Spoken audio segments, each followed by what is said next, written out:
ቀጥሎ መገለጫው ምን ይመስላል? ፍቅር ያለው ሰው ፍቅር ያስታግሳል ይላል። አያችሁ ፍቅር ምን ይላል? ትዕግስተኛ ያደርጋል። የፈለገው የሚፈትነን ነገር ቢኖር ችግር ቢኖር አያችሁ የሚፈትነን በህይወታችን ፈታኝ ነገሮች አሉ ይመጣሉ። እነኛን መቆጣጠርና ማለፍ የምንችለው ፍቅር በተባለ መሳሪያ ነው። በምንድን ነው የምናልፋቸው? ፍቅር ከሌለ መቼስ የመጣውን ሁሉ ታግለን አንችለውም አይደል? አዎ እንጠፋለን፣ እናጠፋለን። እንደዚያ ነው የሚሆነው። ፍቅር ያለው ሰው ግን መገለጫው ያስታግሳል። ፍቅር አለና ትዕግስትን ገንዘብ እንድናደርግ ያደርገናል ማለት ነው። ፍቅር ካለ የሚፈትነን ነገር ንቀነው እናልፋለን አይደል? ሰው ሲቸገር ማየት አይፈልግም፣ ይጨነቃል። ካለውም ደግሞ ዝም ብሎ አያልፍም፣ ያካፍላል። አያችሁ ያራራል፣ ሩሩ ያደርጋል። ፍቅር ጨካኝ የምንሆነው ፍቅር ስለሌለን ነው። አያችሁ የነገረን የጭካኔ መገለጫው ምንድነው? ፍቅር አልባ ህይወት ነው ማለት ነው። አያችሁ የምናወራው ልባችን ላይ አለ ወይ? አፋችን ላይ ያለው ልባችን ላይ አለ ወይ ለሚለው ጥያቄ ነው መልስ የሌለን እንጂ አጣፍጠን መናገር መመለስ ችግር የለውም። ምንም አይከብደንም። መጽሐፍ መጥቀስም አያስፈልግም። የሚገርመው ስለ ፍቅር ለማውራት ችግሩ ግን ልብ ላይ አለ ወይ ስራ ላይ አውለነዋል ወይ የሚለው ጥያቄ ውስጥ ነን። እውነት አሰብ ባፍ የምናወራው በልብ ቢኖርማ ዓለም ላይ ችግር አይኖርም ነበር። ምስቅልቅሉ ዓለም አይወጣም ነበር። አያችሁ ዓለም ግራ አይጋባም ነበር። 24 ሰዓት ደም ሲፈስ 24 ሰዓት የሰው ልጅ እንደ ተራ ነገር መንገድ ላይ ሲወድቅ ሲገደል ነው የሚውለው። አያችሁ ደግሞ የክፋታችን ጥግ ደግሞ መገዳደላችን ብቻ አይደለም፣ መግደል እንደ ጽድቅ ሆኖ አደባባይ ላይ የሰውን ሬሳ ሰው ወድቆ ወንድሙን እህቱ ወድቃ ፎቶ እያነሳን የምንሳለቅ ብዙ ከንቶች ነን ያለን። በእውነት ከሰው ተራ ወጥተናል ማለት ይቻላል እኮ። አስቡት እንኳን ፍቅር ሊኖረን አይደለም ቀርቶ ጭራሽ የለ ሃይማኖት እንኳን ተስፋ የሚባለው ነገር እንኳን ተሟጧል። ግን ሁሉን የሚያስረው ምን ይባላል? ከሁሉ የሚበልጠው ፍቅር። አያችሁ ፍቅር ቀልድ አይደለም። ቀለል አድርገን እንዳናየው እስከዚህ ዕለትና ሰዓት አድርሶን በዚህ በተቀደሰው ተራራ ለተቀደሰ ዓላማ በቤቱ የሰበሰበን የድንግል ማርያም ልጅ መድኃኔዓለም ከፀሐይ መውጫ እስከ ፀሐይ መግቢያ በፍጥረታት ሁሉ አንደበት ስሙ የተመሰገነ ይሁን። ከሁሉም በሉ እስኪ ፍቅር ይበልጣል። ዲገሙት እስኪ አሁንም ዲገሙት። ከሁሉም ምን ይበልጣል? ፍቅር ይበልጣል። ሐዋርያው በዛሬው መልእክቱ የሚያስተምረን ይሄን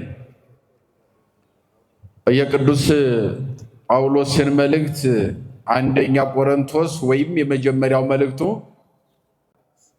ዛሬ ቀኑም የገጠመው እግዚአብሔርም የፈቀደልን እንድንማማር ምዕራፍ 13 ነው። ምዕራፍ 13 በአጠቃላይ አጭር ምዕራፍ ነው።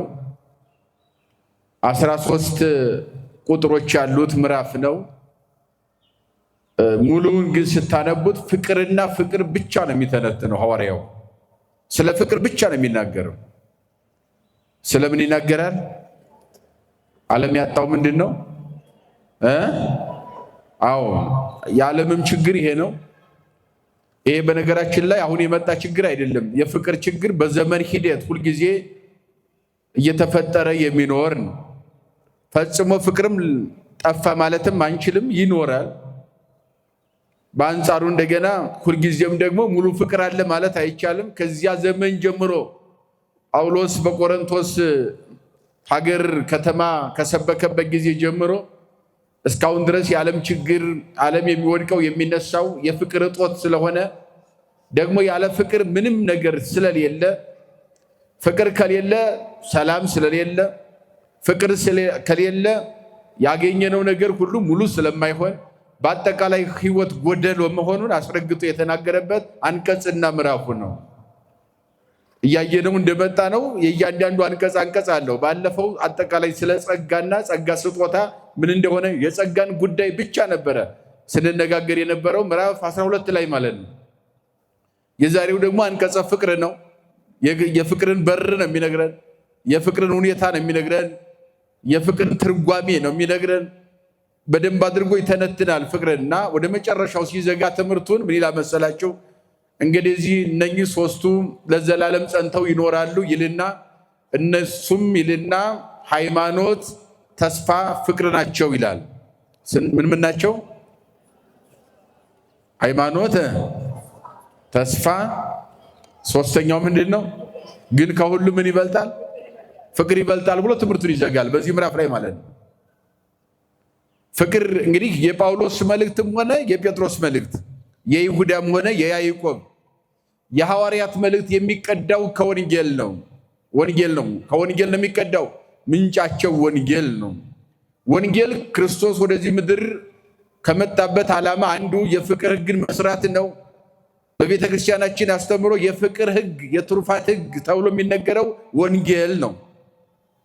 ምክንያቱም ሁሉም ሲጠቃለል በወንጌል ላይ የማዳን ጉዞውን ከማኅፀነ ማርያም ጀምሮ እስከ ቀራንዮ መልዕልተ መስቀል የ33 ዓመት ከ3 ወር ታሪክ የክርስቶስ የማዳን ሥራ ሲተነተን የሚቋጨው በፍቅር ነው። በምንድን ነው የሚቋጨው? አዎ ፍቅርን ያሳየን ምን ላይ ነው ያሳየን? እስኪ ንገሩኝ፣ ምን ላይ ያሳየን? ስለዚህ በምን ተቋጨ? የክርስቶስ የማዳን ሥራ በምን ተቋጨ? ፍቅርን በገሃድ በመግለጽ ለዚያውም መስቀል ላይ አያችሁ። ስለዚህ ወንጌል በአጠቃላይ የፍቅር ሕግ ነው ሲባል ከቤተልሔም እስከ ቀራንዮ ቢተረጎም፣ ከልደቱ እስከ ስቅለቱ ቢተረጎም፣ ትንሣኤውን ብንሄድ እርገቱን ብንተረጉመው ሁሉም ሲጠቃለል ማሰሪያው ፍቅር እንደሆነ፣ ለዚህ ሁሉ ክርስቶስን ለመከራ የዳረገው ፍቅር እንደሆነ አባቶቻችንም በድርሰታቸው ሁሉም ሊቃውንት ፍቅርን ገልጸውታል። ክርስቶስ የመጣበት ዋና ፍቅር ሳቦ ለወልድ ኃያል እመንበሩ ዋጽኦ እስከ ለሞት ነው። አባ ሕርያቆስም ያለው በቅዳሴው ላይ ኃያል ፍቅር ወልድን ከሰማይ ጎትቶ አወረደው ይላል፣ አመጣው ይላል። ስለዚህ ሐዋርያው ቅዱስ ጳውሎስም ስለ ፍቅር ለነኚህ ለቆሮንቶስ ምዕመናን፣ በዚያ ከተማ ለሚኖሩ ምዕመናን፣ በተለያየ ፍቅር ማጣት የሚንገላቱ ምዕመናን ስለነበሩ እንደው ሀብትም ቢኖራችሁ ፍልስፍናም ቢኖራችሁ እንደው ጥበብን ብታውቁ ብትራቀቁ ምድርን አልፎ ሰማይን ብትተረጉሙ ይናገራል። የሰው አይደለም ቀርቶ የመላእክትን እውቀት ብታውቁ በሰው ቋንቋ አይደለም በመላእክት ቋንቋ ብትሰብኩ ብትራቀቁ አለ። ሁሉም ነገር ፍቅር ከሌለ ከንቱ ነው ብሎ ነው የሚዘጋው።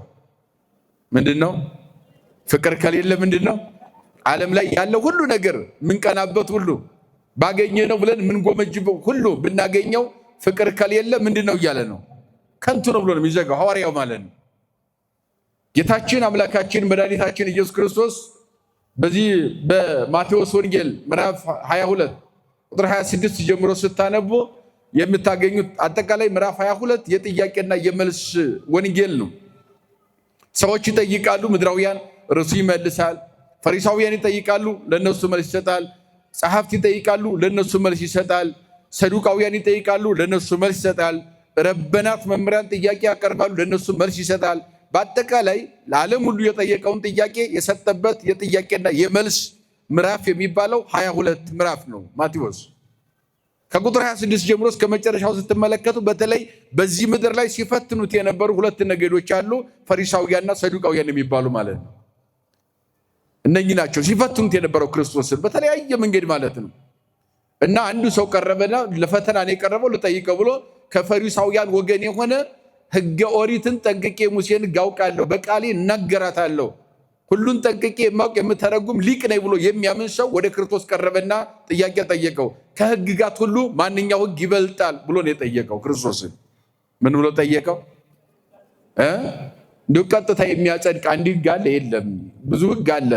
በሱ ቤት የሙሴን ሕግ ጠንቅቆ ስለሚያውቅ 10 ትእዛዛተ ኦሪትን ያለኔ ሌላ አምላክ አታምልክ ብሎ አትመኝ እስከሚለው 10ሩን ሕግጋት ሸምድዶ ስለያዘ እሱ ከዚህ መካከል ማንኛው ይበልጣል ብሎ ይነግረኛል ብሎ በዚህ መንገድ ነው የመጣው ይሄ ሰው ማለት ነው ክርስቶስን ለመፈተን።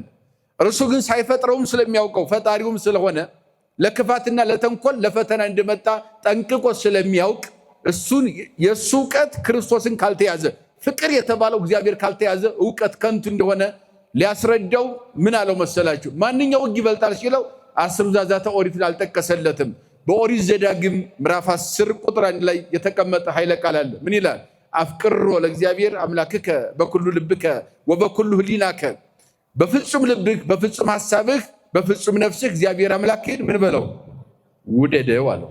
ይሄ 10 ትእዛዛተ ኦሪት ውስጥ የለም ይሄ ሕግ። አያችሁ፣ እሱ ተሸክሞ የተመካበትን ሕግ በዜሮ አባዛውና አንተ ከምታውቀው ውጭ እኔ እነግርሃለሁ አለው። አያችሁ፣ የተመካበትን ነገር ተወና እሱ እንግዲህ ወይ አትግደል ነው የሚለው፣ ወይ አታመንዝር ነው የሚለው፣ ወይ ያለ እኔ ለአምላክ አታምልክ ነው የሚለው።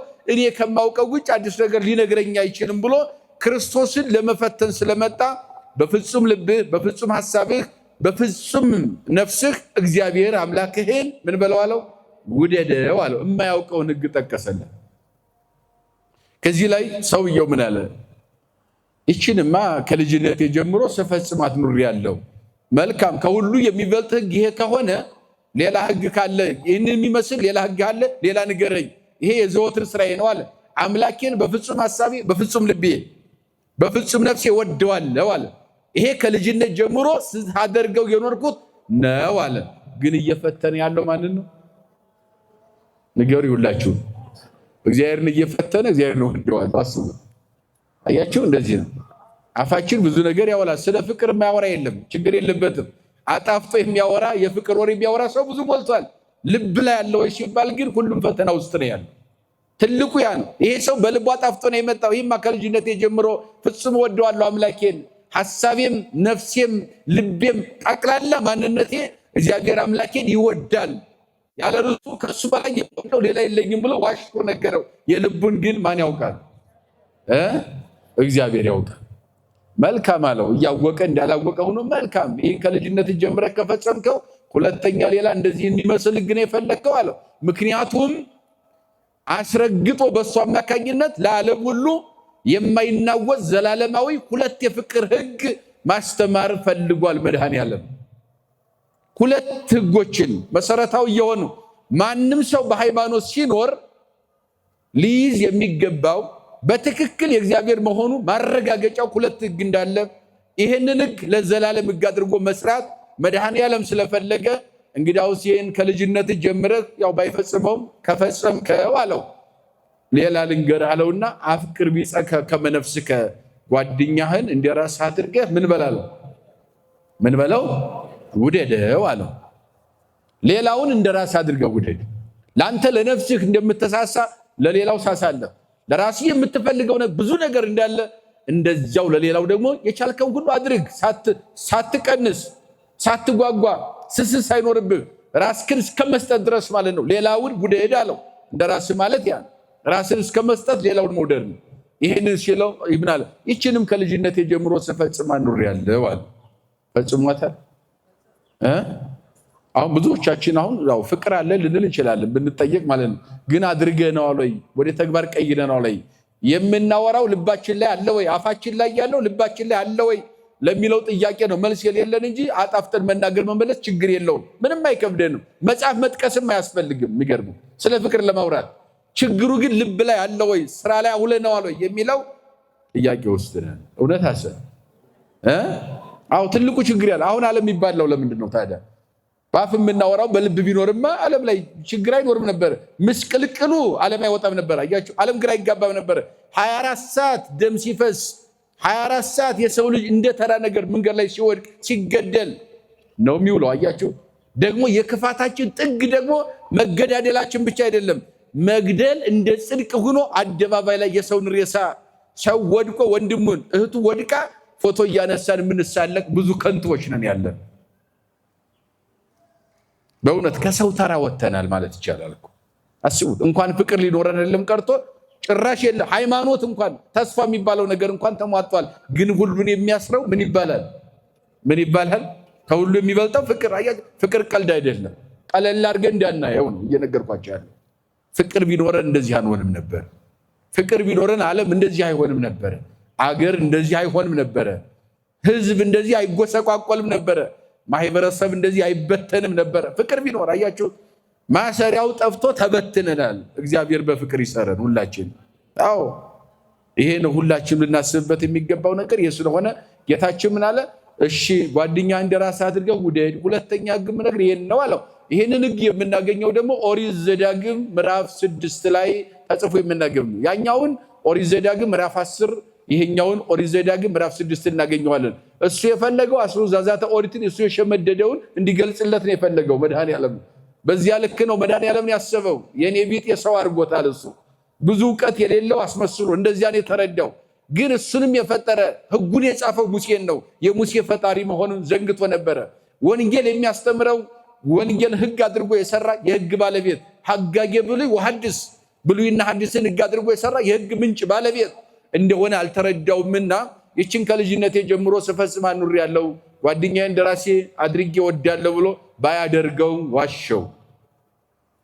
ግን ዓላማው ለሚነሳ ትውልድ ሁሉ በዘመን ሂደት ሁለት ምሰሶ የሆኑ ህግጋት መሰራት ስላለበት ክርስቶስ አስተማረ፣ ተናገረ። ያድርገው አያድርገው የሱ ጉዳይ ነው የሚሆነው። ህጉ ግን ለሚመጣ ትውልድ ሁሉ በዘመን ሂደት እስከ ልፈተ ዓለም አልፎ ሌላው ዓለም እስከሚሰጥ በቀኝና በግራ አቁሞ መድኃኔዓለም የሚፈርድበት ያን ጊዜ እስከሚመጣ ዓለም ሁሉ እየተሰበከ ይኖር ዘንድ ህግጋቱ ግድ ማስተማር ስላለበት ነገረውና ሁሉንም አድርጌያቸዋለሁ ሲለው እንግዲያውስ እስመ በእላ ክልኤቲ ትእዛዛት ተሰቅሉ ኦሪት ወነቢያት፣ እንግዲያውስ እነኝህን ሁለቱን ከፈጸምካቸው ሌላ የጽድቅ ህግ አያስፈልግም፣ ሁሉም በዚህ ተካቷል አለው። ቃሉ ጋር ናችሁ። ምን አለው? እንግዲያውስ ሌላ 10 ትእዛዛት ኦሪት 6 ቃላተ ወንጌል መደርደር አያስፈልገኝም አለው። ይህን ከፈጸም ሁሉም በዚህ ስር ተካቷል። ከዚህ ውጭ የሆነ 6 ቃላተ ወንጌል፣ ከዚህ ውጭ የሆነ 10 ትእዛዛት ኦሪት የለም አለው። ሁሉም የተጻፈው ህግ ሁሉ ይሄ ነው፣ በዚህ ስር የተካተቱ ናቸው አለው። 10 ትእዛዛት ኦሪትን በሁለት ስንከፍላቸው በፍቅረ ቢጽና በፍቅረ እግዚአብሔር ሁሉም ይጠቃለላሉ። አያቸው፣ ሁሉም ይጠቃለላሉ። ከዚህ ውጭ የሆነ ህግ የለም አለው። 6 ቃላተ ወንጌልም ያው ነው። ብራባ ቢታችሁኛል፣ ብጠማ ጠጥታችሁኛል፣ ሁሉም ሲጠቃለል በፍቅረ ቢጽ ውስጥ ነው ያለው። አያቸው፣ ይሄኛው ያለኔ ሌላ አምላክ አታምልክ የሚለውን የመጀመሪያውን የህግ ሁሉ ርዕስ የሆነውን ዋናውን መሰረቱን ያንን ስንመለከተው ያለኔ ሌላ አምላክ ምን አትበሉ ነው፣ አታምልኩ ይላል። እግዚአብሔር የምንወድ ከሆነ ፍጹም ልባችን፣ ሐሳባችን፣ ነፍሳችን ሁሉ እግዚአብሔርን የሚወድ ከሆነ እናመልካለን እናመልክ። እግዚአብሔርን የሚያመልክ ድንጋይ ያመልካል እንዴ? እንጨት ያመልካል እንዴ? አያመልክም። ስለዚህ በፍቅረ እግዚአብሔር ተካተተ የታምልክ የሚለው ህግ ማለት ነው። ሰንበትን አክብር ይላል። እናት አባትህን አክብር ነው የሚለው። ሌላው እናት አባትህን አክብር ብሏል መድኃኔዓለም። እግዚአብሔር ይህን ተናግሯል። ስለዚህ እግዚአብሔርን የሚወድ እናት አባቱን ያከብራል አያከብርም? ሰንበትን ያከብራል አያከብርም? ያከብራል። በፍቅረ እግዚአብሔር የተካተተ። በፍቅረ ቢጽ የሚባለው ደግሞ አትግደል ይላል። የምንገለው ወንድማችን ነው። ወንድምህን እንደ ነፍስ የሚወድ ከሆነ ማን ይገላል? ገዳይ ከየት ይመጣል? አትስረቅ ነው የሚለው። የምንሰርቀው ወንድማችንን ነው። ሌላ ማንን እንሰርቃለን? ወንድማችን የምንወድ ከሆነ ለምን ሰርቀው? ገንዘቡን አትመኝ፣ ሚስቱን አትመኝ ይላል። ንብረቱን ሁሉ አትመኝ ነው የሚለው። የምንወድ ከሆነ አንመኝም፣ ስለማንወድ ግን እንመኛለን። ስለማንወድ ግን እንሰርቃለን፣ እንገላለን። አያችሁ፣ 10 ትእዛዛት ኦሪት በሁለቱ ህግ ተካተቱ። ስለዚህ ህግ ሁሉ ኦሪትም ነቢያትም በዚህ ተፈጽመዋል፣ ተከናውነዋል አለው። ጻድቅ ነህ ማለት ነው አለው። ግን ሳይጸድቅ ይሄድ ያለመታደል። አዎ ይሄንን ነው ሐዋርያው ብርሃነ-ዓለም ቅዱስ ጳውሎስ እዚህ ላይ የሰበከው። በዚህ ምድር ላይም ስራውን ጨርሶ መድኃኔዓለም ወንጌልን ሰብኮ ህግ አድርጎ ሰርቶ ከጨረሰ በኋላ በዮሐንስ ወንጌል ምዕራፍ 15 ላይ ስታነቡ ደጋግሙ ያስተማረው ከሁሉ የሚበልጥ ትእዛዝ አዛችኋለሁ ለሐዋርያት ያላቸው። እስኪ በሉ ከሁሉ የሚበልጥ በሉ እስኪ ትእዛዝ ምን እላችኋለሁ? አዛችኋለሁ አላቸው። ምን ይሆን ያ ከሁሉ የሚበልጥ? አያችሁ፣ ከሁሉ የሚበልጥ ትእዛዝ ምንድን ነው? አያችሁ፣ እኔ አብን እንደሚወደው እናንተም እርስ በርሳችሁ ምን በሉ አለ? ተዋደዱ። ከሁሉ የሚበልጥ ትእዛዝ ፍቅር ነው፣ ተዋደዱ ነው። አያችሁ፣ ከሁሉ ይበልጣል ለካ ይሄ። አያችሁ፣ ከሁሉ የሚበልጥ ትእዛዝ አዛችኋለሁ፣ ያም እርስ በርሳችሁ ምን በሉ ተዋደዱ አለ። ይሄ ፍቅረ ቢጽን ነው በደንብ አድርጎ መድኃኔዓለም ያስተማረው ማለት ነው። ያንን ወንጌሉን ነው ሐዋርያው ብርሃነ-ዓለም ቅዱስ ጳውሎስ በዚህ በቆሮንቶስ ያሉ ምእመናንን በብሔረ ቆሮንቶስ ያሉ ምእመናን ለነሱ ያስተማራቸው ነው። በብዙ ነገር የሚንገላቱ ፍቅር ያጡ ምእመናን ነበሩና ተበትኖባቸው ነበር። በፍቅር መሰብሰብ አልቻሉም ነበር። እርስ በርሳቸው አልተግባቡም ነበር። ባፋቸው አብረው ቢኖሩም በአካል ቢኖሩም አብረው ባፋቸው ቢነጋገሩም ስለ ፍቅር ልባቸው የሰማይና የምድር ተራርቆ የነበሩ ምእመናንን ባጽናናበትና ባስተማረበት በፍቅር ማሰሪያ ይተሳሰሩ ዘንድ እንዲህ በማለት አስተማረ። ሲጀምር ምን ይላል መሰላችሁ? የሰውን ሁሉ ቋንቋ ባውቅ የመላእክትንም ሁሉ ቋንቋ ባውቅ ነገር ግን ፍቅር ከሌለኝ እንደሚጮህ ናስ ወይም እንደሚመታ ከበሮ መሆኔ ነው አለ። አያችሁ፣ እንደሚመታ ከበሮ ማለትም ከበሮ እንደው በደንብ አድርጎ የተማረ ሊቅ ካገኘው ከበሮው ከጸናጽሉ ጸናጽሉ ከዜማው ተዋሂዶ ይስባል፣ ይማርካል። ሰማየ ሰማያት መጥቀን ዓለመ መላእክት እንድናይ ያደርጋል፣ ወደ እግዚአብሔር ያቀርባል። አያችሁ፣ ካላወ ዝም ብለን ግን ብንመታው ብንደበድበው ጆሮ ያደነቁራል እንጂ ጥቅም የለውም። አያችሁ እንደሚንሻሻ ምንድነኝ አለ ካብነኝ አለ ጸናጽልም ነኝ ይላል። አያችሁ ከመከበሮ ዘይዘበጥ ወከመብርት ዘይነቁ ይላል። እነሆ እንደሚንሻሻ ጸናጽል እንደሚናድካም እንደሚጮህ ከበሮ ነኝ ምን ከሌለኝ ፍቅር ከሌለኝ አለ መደነቋቆር ነው ማለት ነው። ፍቅር ማሰሪያ ነው። በሰው ቋንቋ ብናገር አለ ሰው ያወቀውን ሁሉ በዚህ ምድር ላይ ለሐዋርያት የተገለጠው ሁሉ ቋንቋ ቢገለጥ አለ አዎ ቋንቋ ተገልጧል። ጸጋ መንፈስ ቅዱስ ሲሰጣቸው አልተገደበባቸውም። እንደው 72 ቋንቋ በተለምዶ 72 ቋንቋ እያልን የምናስተምረው አንዱ ሂብሩ ነው፣ የራሳቸው ቋንቋ ነው፣ ዕብራይስጥ ነው። 71 ቋንቋ ተገለጠ ይላሉ ሊቃውንት። ምክንያቱም 72 ቋንቋ የተባለው ከአራቱ ማዕዘነ ዓለም ክርስቶስ ከሙታን ተለይቶ ተነስቷል። የሞት ማሰሪያ ተቆርጧል፣ መቃብር ተረግጧል፣ ሞት ራሱ ተውጧል፣ ሰይጣን ታስሯል፣ ሲኦል ተበርብሯል፣ ዓለም ነፃ ወጥቷል ተብሎ ለዓለም ተነግሮ ነበርና ይህን የሰሙ ሁሉ ገና በ40 ቀን ያርጋል ስለተባለ እርገቱን ለማየት ከዓለም የተሰበሰበ ሕዝብ 71 ቋንቋ ይችል ነበር አሉ መተርጉማን የቤተክርስቲያኗ ሊቃውንት። የሐዋርያት ሥራ ምዕራፍ 1 ሲተረጉሙ ከአራቱ ማዕዘን ላይ መጣ 71 ቋንቋ የሚችል ዛሬ ኢየሩሳሌም ለትንሣኤ ለልደት ለሆሳዕና እንደምንሄደው እዚያ ቦታ ሄደን ለመባረክ እንደምንሄደው በረከት ለማግኘት እንደምንሄደው ከአራቱ ማዕዘን ዓለም ትንሣኤውን እርገቱን ለማየት የተጓዙ ብዙ ሰዎች ስለነበሩ አጠቃላይ የሚችሉት ቋንቋ 71 ነበረ። ከዚያ ከጽርሐ ጽዮን መንፈስ ቅዱስን ከተቀበሉ በኋላ ወጥተው ሲያስተምሩ በ71 ቋንቋ እያንዳንዱ ሕዝብ አስተማሩት። ስንት ቋንቋ ሆነ ማለት ነው? 72 የምንለው ይሄን ነው እንጂ የመንፈስ ቅዱስ ጸጋ በ72 ቋንቋ አይገደብም አሉ ሊቃውንት። ምንሎታል ወተናገሩ በነገረ ሁሉ በሐውርት ትክክለኛውን ሲገልጹት በየሀገሩ ቋንቋ ተናገሩ የሚለው መንፈስ ቅዱስን ይገልጸዋል አሉ። የሰውን ሁሉ ቋንቋ ብናገር ባውቅ የመላእክትን ቋንቋ ባውቅ አለ። ነገር ግን ፍቅር ከሌለኝ እንደሚጮህ ናስ ወይም እንደሚመታ ከበሮ መሆኔ ነው አለ። ትንቢት ብናገር ምን ብናገር ትንቢት ብናገር አለ የተሰወረውን ሁሉ ጥበብም ሁሉ ባውቅ ተራራ እስከ ማፍለስ የሚያደርስ ፍጹም እምነትም ቢኖረኝ ትንቢት ብናገር አለ የተሰወረው ሁሉ ቋንቋ ሰው የማያውቀው ሁሉ የተሰወረ ተገልጦልኝ ያን ብናገር አለ ተራራ እስከ ማፍለስ ድረስ እምነት ቢኖረኝ። አያችሁት? ይሄን ተራራ ከዚህ ተነስተው ወደዚያ ሂድ ብትሉት በእምነት ይሆናል ተብሎ በወንጌል ጌታችን ያስተማረው ትምህርት አለ። ተራራውን እዚህ ተነስተው ወደዚያ ሂድ ብለው ፍቅር ከሌለኝ ግን ምንድነኝ አለ ከንቱ ነኝ አለ። ገንዘቤን ሁሉ ለምጽዋት ብሰጥ ያለኝን ገንዘብ አውጥቼ አለ። ሐዋርያው ገንዘብ ኑሮት አይደለም ይታወቃል። መጽሐፍ ቅዱስ እንደሚነግረን ድንኳን መስፋት ይችላለሁ ይላል። የሱ ሙያ ብቻ ነው። በእናት በአባቱ ቤት እያለ አስቀድሞ በነበረበት በጠርሴስ ሲያድግ ድንኳን መስፋት ሙያ የነበር ይላል። ትምህርት እየተማረ ድንኳን ይሰፋ ነበረ።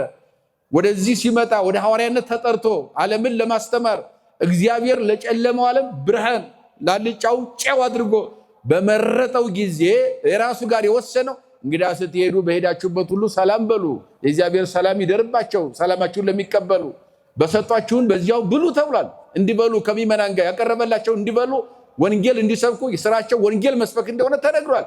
ነገር ግን አለ ራሴን ለማንም ጥገኛ አላደረኩም አለ። ድንኳን መስፋት ሙያ ስላለኝ ድንኳን እንሰፋ ነበረ። እሸጠዋለሁ።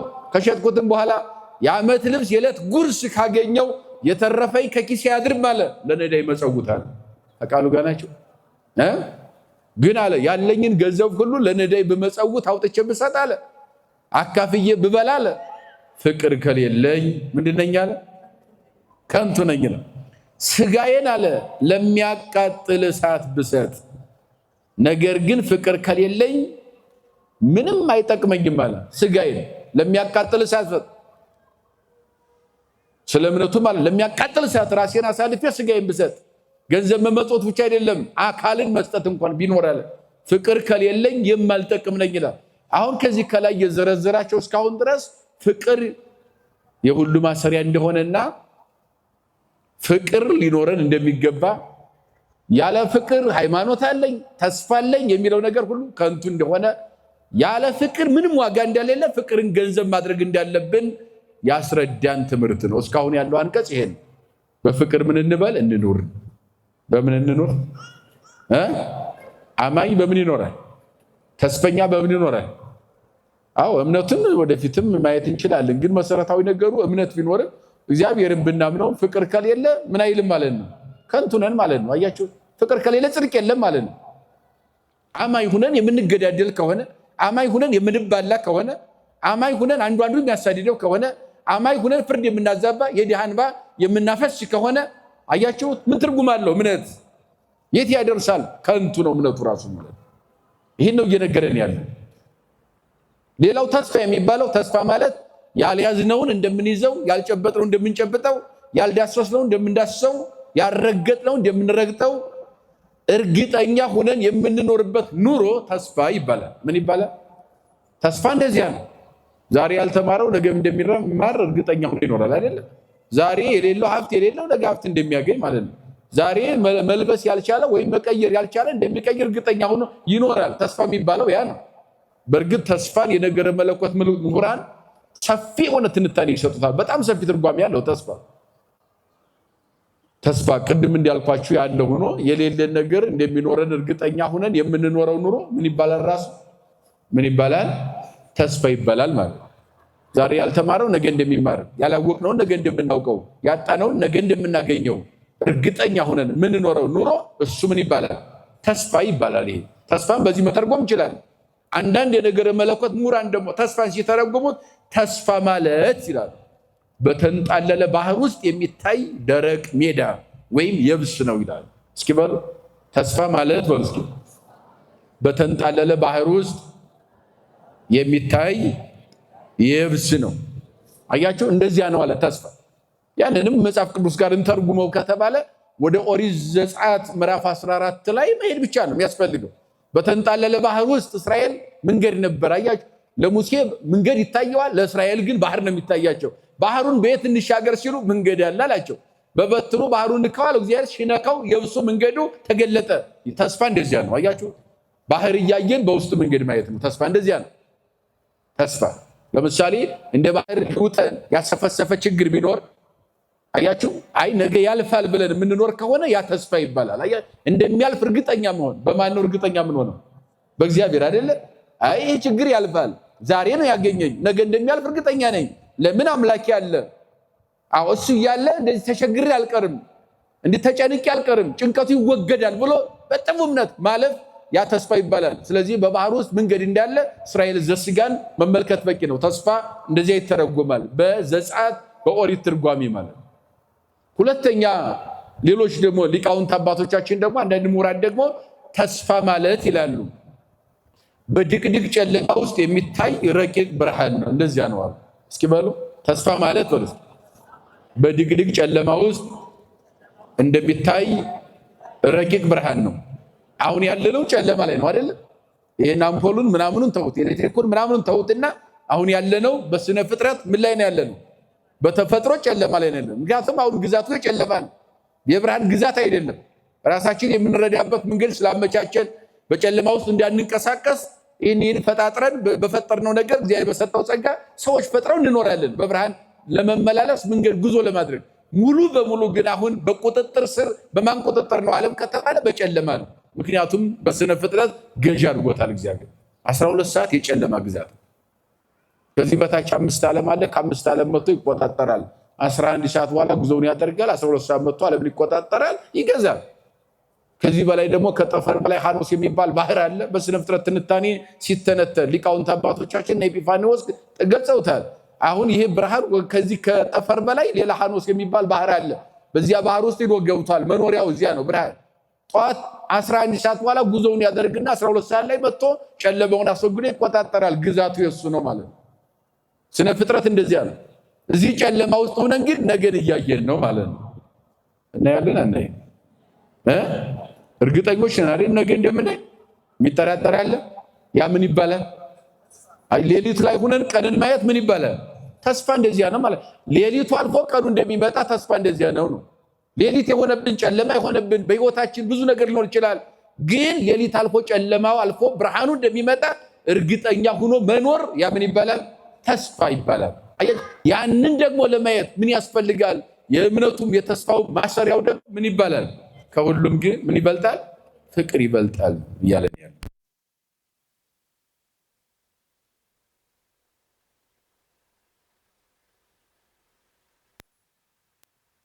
አንድነት ሶስትነቱ ለዘላለም እንደሚኖር በመንግስቱ ህልፈት ሁላጤ ሽረት እንደሌለበት እርግጠኛ ሆኖ መኖር የእምነት ነው ሃይማኖት ነው።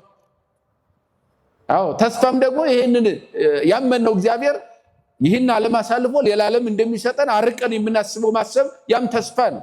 እነኚህ ሁሉ ደግሞ እነኚህ ሁለቱ ነገሮች በእግዚአብሔር ዘንድ የተወደዱ የሚሆኑት ዓላማችን የሚሳካው ምን ሲኖር ነው? ስለምንድን ነው የምንማረው? ስለ ፍቅር ነው ማለት ነው። ስለዚህ ፍቅር ሲኖረን ይህን ሁሉ ነገር እናገኛለን። በማን ዘንድ? በእግዚአብሔር ዘንድ ማለት ነው።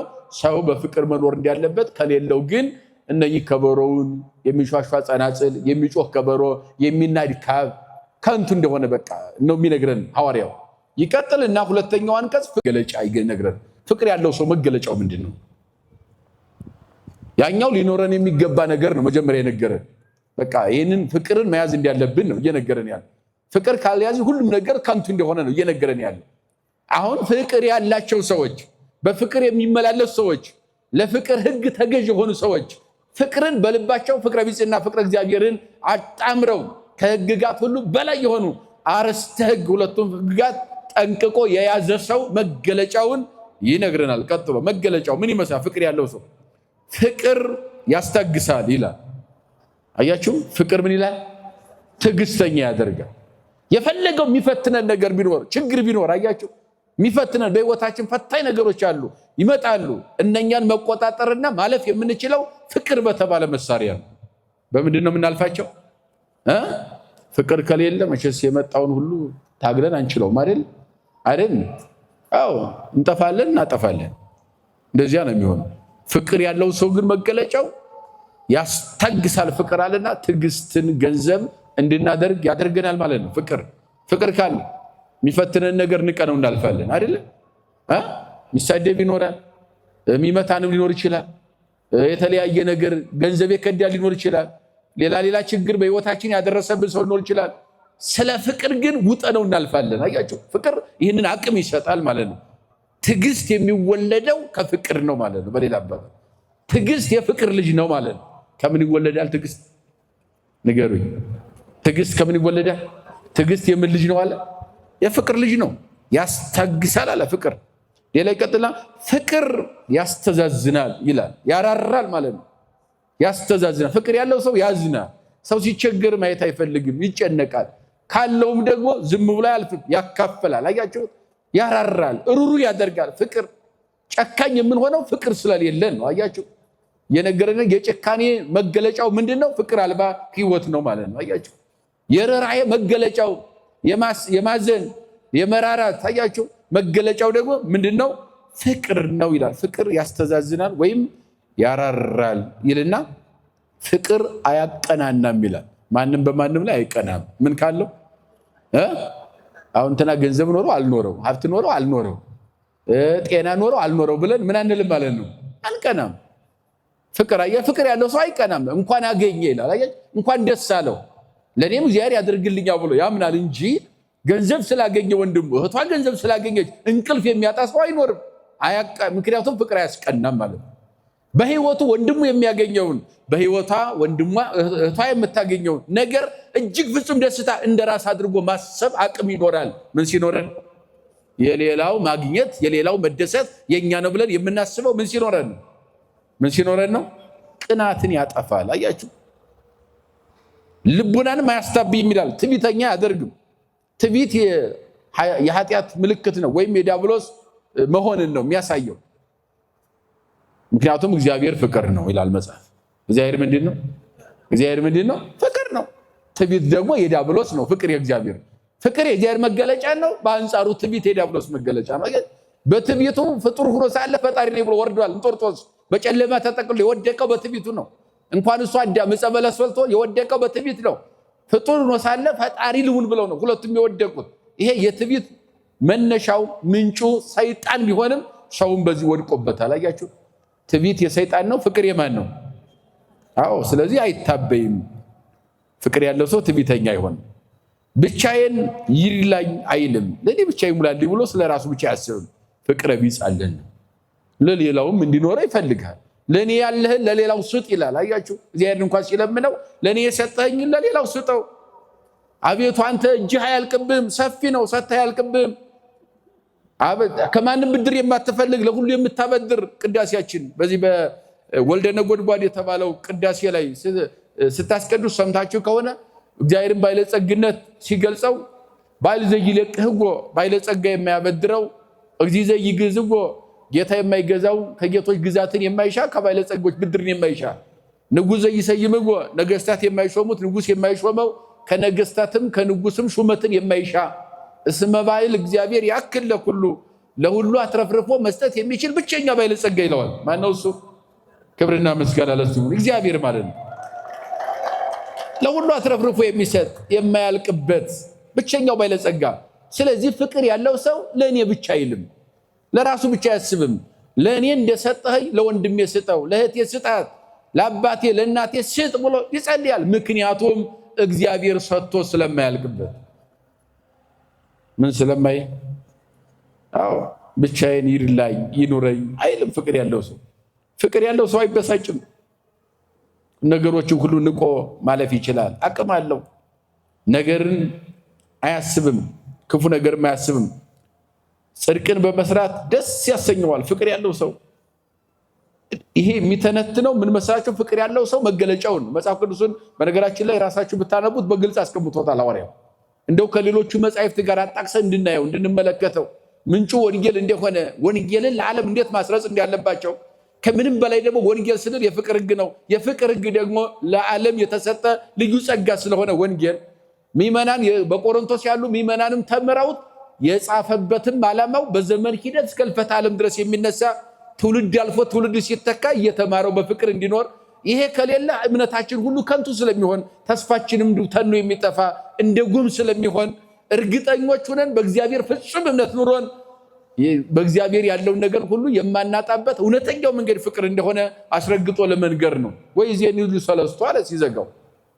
እንግዲህ እነኚህ ሶስቱም ይነብሩ ለዓለም ለዘላለም ጸንተው ይኖራሉ። እስኪ በሉ እንግዲህ በሉ እስኪ እነኚህ ሶስቱ ለዘላለም ጸንተው ይኖራሉ። ሃይማኖት፣ ተስፋ፣ ፍቅር። ከሁሉም ምን ይበልጣል አለ? ፍቅር ይበልጣል ይላል። ፍቅር ይበልጣል ይላል። ስለዚህ የኛ የክርስትና መገለጫ መሆን ያለበት ምንድነው? ፍቅር ነው ማለት ነው። አማኝ መሆናችን መገለጫው ፍቅር መሆን ያለበት ማለት ነው። እያንዳንዱ እንቅስቃሴያችን ሁሉ በፍቅር የተሞላ መሆን አለበት ማለት ነው። ፍቅር በአንደበት ብቻ የሚነገር ሳይሆን ውስጥ ሊቀመጥ የሚገባው መላ ሰውነታችን ሊቆጣጠር የሚገባው ከውስጥ ተርፎ ወደ ውጭ መነገር አለበት እንጂ ውስጥ ባዶ ሆኖ ውጭ ነገር ሊነገር የማይገባው ሕያው የሆነ እግዚአብሔር የሰጠን ልዩ ጸጋ ምንድነው ቢባል ፍቅር ነው። እንደዚያ ሲሆን ዓለም ሁሉ ሰላም ይሆናል ማለት ነው። ዓለም ሰላም ያጣው ምን ስላጣ ነው ማለት ነው? ፍቅር ማለት ነው። እግዚአብሔር አምላካችን ለዓለማችን ሁሉ ፍቅርን ይስጥልን። እንደው ባፋችን የምንናገረው ሳይሆን በልባችን አኑረ ነው እንድንተገብረው ከኛ አልፎ ለሌላው የሚጠቅም ፍቅር በውስጣችን እንድንኖር የአምላካችን ቅዱስ ፈቃድ ይሁንልን። ያስተማረን የገሰጸን የመከረን የሰራዊት ጌታ እግዚአብሔር አምላካችን ከፀሐይ መውጫ እስከ ፀሐይ መግቢያ በፍጥረታት ሁሉ አንደበት ስሙ የተመሰገነ ይሁን። ንስሐ እንድንገባ ስጋው ደሙ እንድንቀበል እግዚአብሔር ይርዳን። የእናታችን አማላጅነት የቅዱሳን ጸሎት አይለየን። ይቆየን።